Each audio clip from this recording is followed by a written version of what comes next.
Welcome back to Life the Wild Ride, part 2 of building this tour. So I left off right here obviously, and I was working on designing these clip things that are going to go in here. So now I'm just getting the right distance because I have this recess down on top of the rim.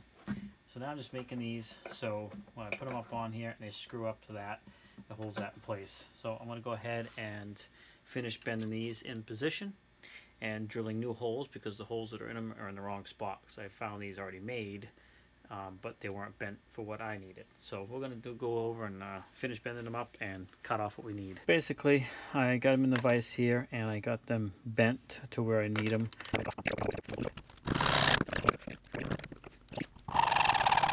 Alright, so now that'll allow us to cut off some of that wood that's sticking out so we don't have a giant thing. But what I gotta do next is drill holes in these so I can screw it up into that wood. Okay, so what I'm gonna do is I'm gonna use these bolts to go down through the wood. They're nice and flat on top so they won't be sticking up at all. So however I design above that unit, these won't be in the way. I'm gonna drill the hole size in these to fit this bolt as well as the holes in the board. So we're going to do that next. So this is really soft metal. Normally I would use some oil, but it's very thin really, so I'm just going to go ahead and drill it. I don't think we'll need oil.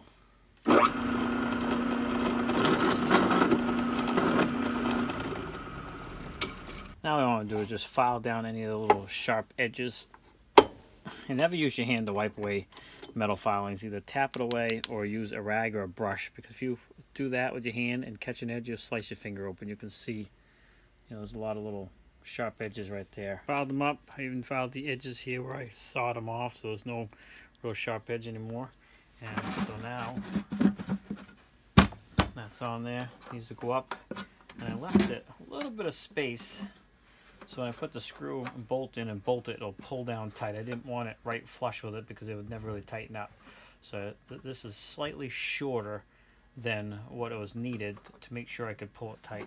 So all I gotta do now is flip this over, set these on here, line them up, mark the holes on the board, and then I can cut off the extra board as well. Hopefully you can hear me over the heater fan, but basically I got the marks. All I did was put this in position, take these, set it on there like this, positioned it how I thought it would set. You can see the extra space, drew a line where I knew I could cut this off, and then marked where the hole is. And I did that for both sides. We're going to go ahead and drill these holes now and cut these off, and I'll probably round this edge here a little bit too, just to make it a little bit smoother.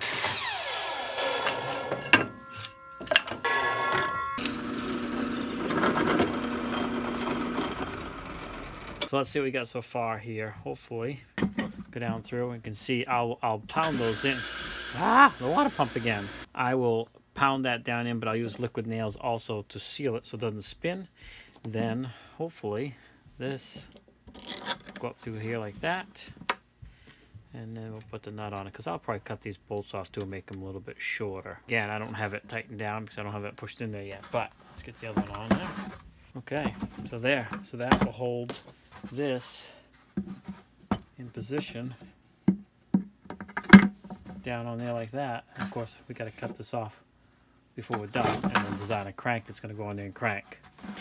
So that's what we got there. The next thing we got to really do is design the propeller, kind of, so to speak, that'll go on the bottom of the barrel attached to this, so it'll scoop kind of like the Sea Head does. It has like a little paddle in it that goes around. So that's the next thing we're gonna have to come up with a design for.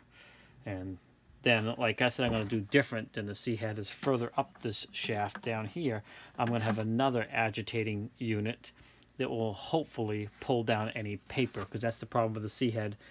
Paper doesn't go down in so light, it just sits on top. So if I have another agitating bar or something up here that goes around, hopefully that'll help with that problem. But I think I'm going to get a plate of steel that I can take and offset it like a propeller, but in the middle have a little bump in it that it can wrap around this and run 2 bolts through it, so it'll have a paddle on both sides. So essentially that's what I'm looking around for now, is a piece of steel that would work for that, preferably stainless steel. Okay, so I've got kind of an idea here. I found this heavy angle, basically shelf bracket, whatever, just a bracket. What I'm going to do is probably bend it back straight, leaving a little bit of this elbow in there. Now I'm going to show you up here, but this will be essentially in the bottom of the barrel. Wrap it around like this, put a bolt through those two there to clamp it to this, drill an additional hole here and here. Then I can bolt on whatever I want for a paddle on both sides and angle it, whatever it might be. So that's kind of what I'm thinking about doing right now. So this is kind of what I was talking about here. So that would sit there, of course, down in the bottom. And then I dug up this little bracket here that can go on this side like that. And of course there's space there. It gives me a chance to really clamp it down tight on this. If it starts to spin and not turn, I will drill a hole, might even do it anyways, through the center of both these and put another bolt through the middle. Then I'll drill another hole on each side of here. It gives me 2 holes to bolt whatever I want for a paddle that'll go around. So I'm working on finding some bolts for this now. Now these holes are not quite big enough, so I'm just expanding them. Already got this one a bit bigger. Now I'm going to go ahead and do this one.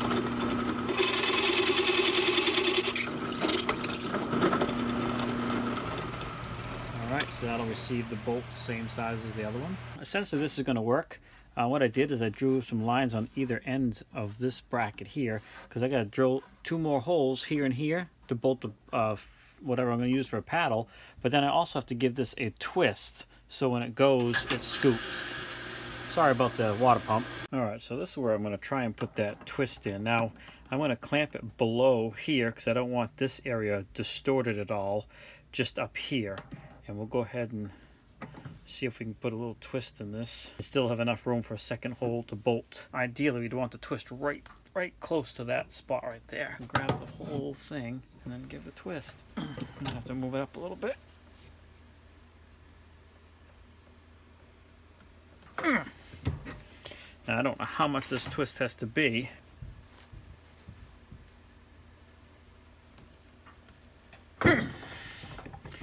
Hopefully they're about the same. Let's take a look. I think I'm going to have to be more of a twist. So I'm going to go ahead and go a little bit more with them. See what that looks like. That one's good. It's going to really scoop. So I think that'll be good. If you look down on it now, this is pretty well been maintained so we can still bolt through. And then I can drill another hole here and here. Whatever I bolt on here will be a paddle that will go around and scoop off the bottom and cause agitation. So let's go see how this looks over there. Let's get a couple holes drilled in it.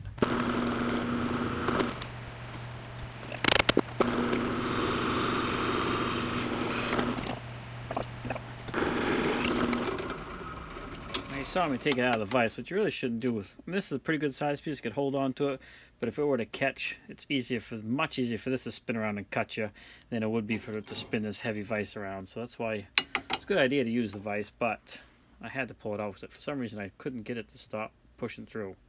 We're going to go ahead and file these burrs off here.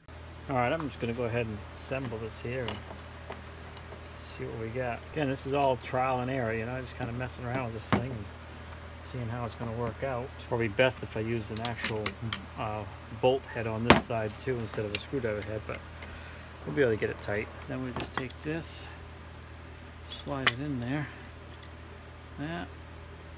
stick that in like that.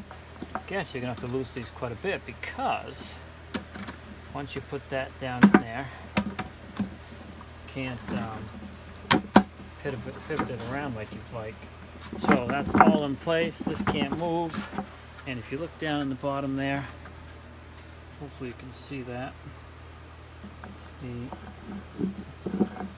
thing is down there. And what I'll do is I will bolt some sort of blades to that, and you can see they're angled. So it will essentially scoop the bottom and agitate it so that the compost material is always working and your solids should drop down in. And again, I'm going to put something up here as well to agitate it up a little bit higher, but probably not the same setup as that. We'll see. What I will probably use for that, either some stainless steel plates or aluminum that I'll bolt to those. And the idea is that way it won't, because what's down there is stainless steel and aluminum already, except for the bolts. Those could be stainless steel bolts, but I'm not sure. Hopefully there's not much moisture in here, but there's still some moisture in your number 2. You just can't help it. But what I need for that, I believe, is out in the garage, and I don't really want to go out there. It's like 10 degrees right now. And the garage is heated, but I just don't want to go outside. I'm staying in the house. And I think I'm going to wrap it up. So that will be next. Then I gotta cut this off and design a crank that would go down in here and crank, and then to take out of the way. Then we'll have to start designing the box around this whole system once I get the urine diverter that I'm going to use.